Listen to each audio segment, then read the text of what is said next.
Hello everyone, this is Teacher Gon. Let's do fast conversion between fraction and percentage.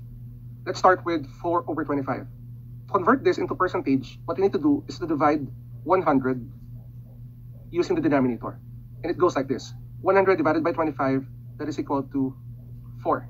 Then multiply this quotient to the numerator, 4 times 4, which is 16, and put the percentage symbol. I have 3 over 10.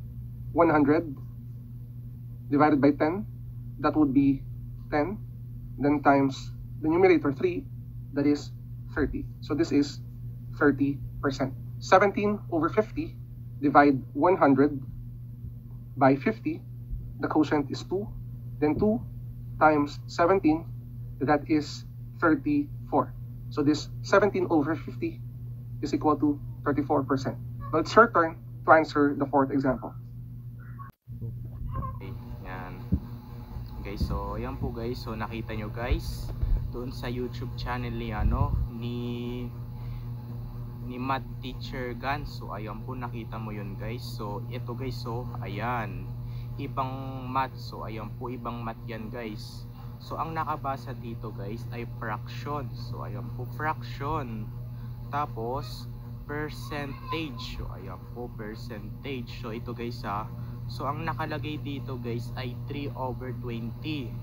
Ayan, kasi yung nakita ko sa sa YouTube channel ni Math Teacher Gan, nilagay niya talaga dito yung question kung ano yung tamang sagot. So ito lang ang gagawin natin guys. So ito 3 over 20. Ay, 3 over 20 pala. So ayan po, kala ko mali.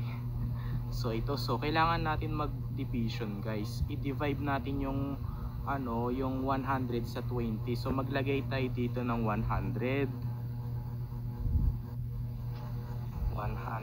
tsaka i-divide natin sa 20.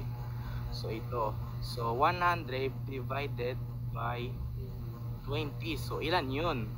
Equal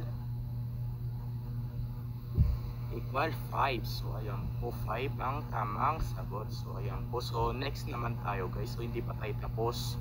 So itong 3 i-arrow natin.